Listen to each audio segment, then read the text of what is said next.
Hey crew, all right, so today's workout is Laredo.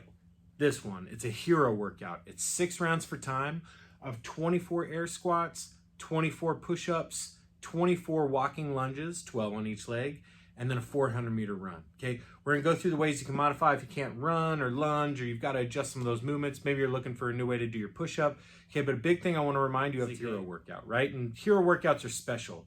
They're workouts written for those who have passed in the line of service, and what's so great about them is they remind us that as hard as these workouts get, as tough as it is, like trying to schedule time or whatever and make this workout happen, especially now more than ever, is we're very lucky to be alive and have the privilege to move and work and use our bodies.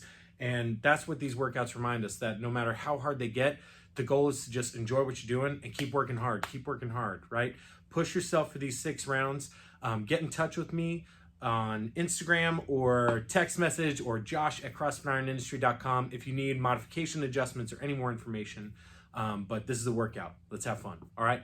Your warm-up is going to be the Hinshaw warm-up. It's a perfect one. This has a lot of running and a lot of leg work. So unless you have shoulder particular moves you need to do, like before you do a lot of push-ups, me coming back from shoulder injuries, I have to pull before, right, to make sure I get my back set, make sure my shoulders are in good position while I move.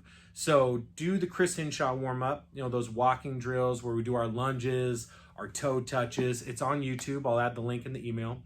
But also spend some time before you jump into this workout where you do some ring rows, right? Where you do a pull-up if you have the bar, right? If we don't have those things, then even grabbing a belt and getting in the top of a Superman position and pulling the belt apart is going to be a great way to get your lats on and your shoulders fired up. Thanks, Coach Elijah, for that one.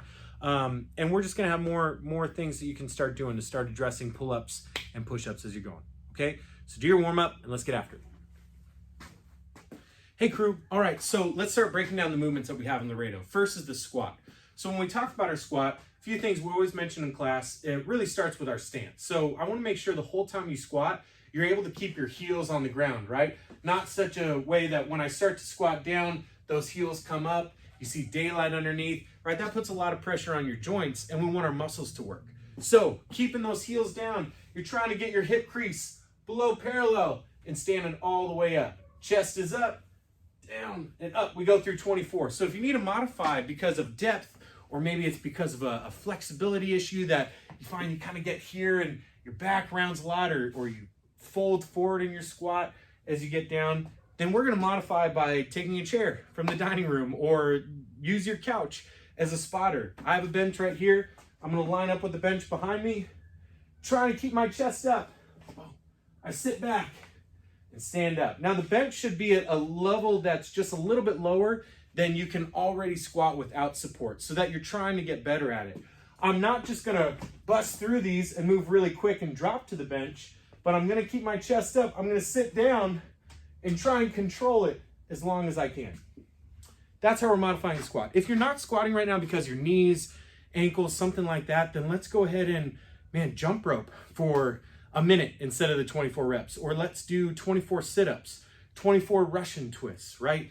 24 where you're in a plank and you reach out and touch an object in front of you. So you just are training your body a little bit differently maybe than what's listed, but you're still doing a ton of work, okay?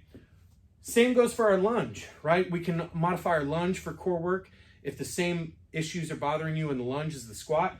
Otherwise, if depth is an issue for your lunge, because we're trying to get our knee all the way to the ground, right? In these walking lunges, that back knee should touch before we stand up and alternate feet. Back knee touches, stand up. We can use a door frame. So, getting those right angles down, I'm going to hang on to my door. Oh, excuse me. I'm going to step back in this spot, right? That's actually a little bit easier if you're hanging on the door frame.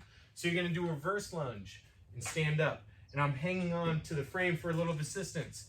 You can put both hands on the door frame to come down and up if you need as well. So when we're lunging, back knee is touching the ground.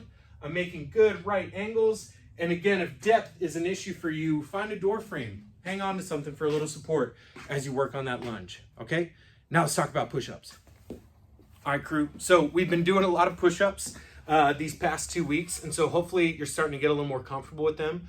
I know one thing we've talked about is box push-ups are a really great alternative if you struggle with range of motion, okay? Because getting your chest all the way to the ground, getting that full range of motion, it's gonna build the most strength. The most strength and endurance for your shoulder, for the joint, but also the most growth we see in that musculature around the joint. So I wanna see you get your hands set shoulder width apart, right? I'm stepping back so that I'm started in this nice plank position. Squeeze my butt, belly's tight. Just because I'm pressing with my arms, I'm not letting any of this break down, but I'm squeezing stiff as a board. Chest comes forward and down to the ground. Elbows are tight to my side, and I push up. The first tell, if you're starting to lose your shoulder position, is those elbows going out, maybe getting all the way down, isn't feeling possible, or it hurts. Like you feel some fire or some like pings or little lightning is how I've heard it explained before. It's kind of like a sharp feeling through the front. It just means you're overloading in the improper position to getting that shoulder too far forward or up near your ear, and we want to create a lot of space between your ear and your shoulder. So elbows stay back, tight to my sides. You can even cheat a little bit by turning your thumbs forward. That usually puts your elbow in a really good position, and I'm down and up. I want to see all 24 reps like that. It's a hero workout. Why cheat yourself, right? Just for a faster time, but get stronger from every movement.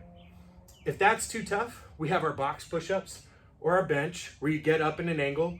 The higher the object, like a countertop, you're doing your push-ups from, the easier it's gonna be. So the lower it's gonna be more challenging. Or we can simply do our negative push-up with a modified getting up out of the press. So I get stiff as a board, lower myself down, chest touches first. Not my knees or my thighs. I don't worm down, right?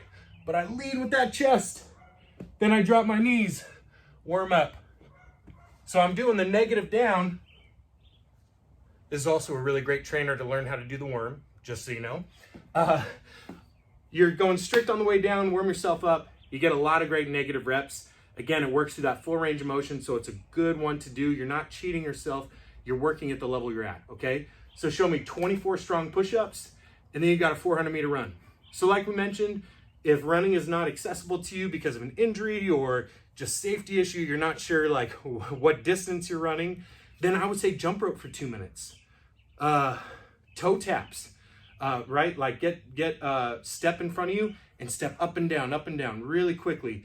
The run is meant to just get your heart rate up for that next round of 24s that you have to work through, okay? A bike, Elijah said running in place is something he's been doing too. If he's short on time, give us a text though if you're really struggling with finding something like run, bike, row, all that stuff we would do in classes, and we can work up some good options for you, okay? Have an awesome workout tomorrow, Laredo. It's gonna be great, TGI Monday, and I will see all you cool cats and kittens next week, or not next week, tomorrow. Cool.